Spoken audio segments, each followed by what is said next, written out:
Congress MLC విజయశాంతిపై ఓ వ్యక్తి బెదిరింపులకు దిగాడు. Vijayashanti social media account maintain చేసిన చంద్రశేఖర్ రెడ్డి బెదిరింపులకు దిగాడు.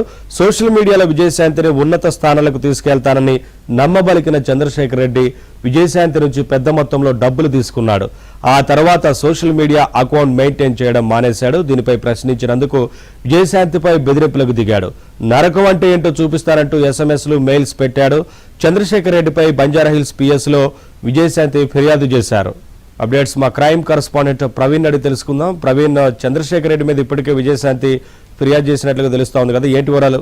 నటి కాంగ్రెస్ ఎమ్మెల్సీ విజయశాంతి దంపతులకు బెదిరింపుల పైన ఇప్పటికే బంజారాహిల్స్ పోలీస్ స్టేషన్ లో కంప్లైంట్ చేయడం జరిగింది. బంజారాహిల్స్ పోలీసులు కేసు నమోదు చేసి ఇన్వెస్టిగేషన్ కొనసాగిస్తున్నారు.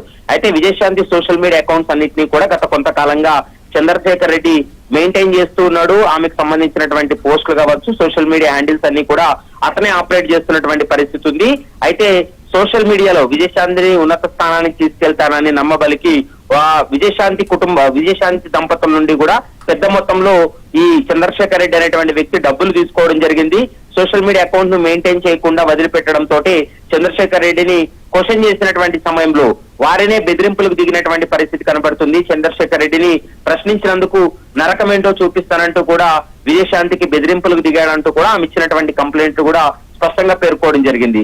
మరోవైపు విజయశాంతిని బెదిరిస్తూ కొన్ని ఎస్ఎంఎస్లు కావచ్చు, మెయిల్స్ పంపినటువంటి చంద్రశేఖర్ రెడ్డి వాటికి సంబంధించినటువంటి ఆధారాలను కూడా బంజారాహిల్స్ పోలీసులకు ఇవ్వడంతో ప్రస్తుతం బంజారాహిల్స్ పోలీసులు కేసు నమోదు చేసి ఇన్వెస్టిగేషన్ కొనసాగిస్తున్నారు.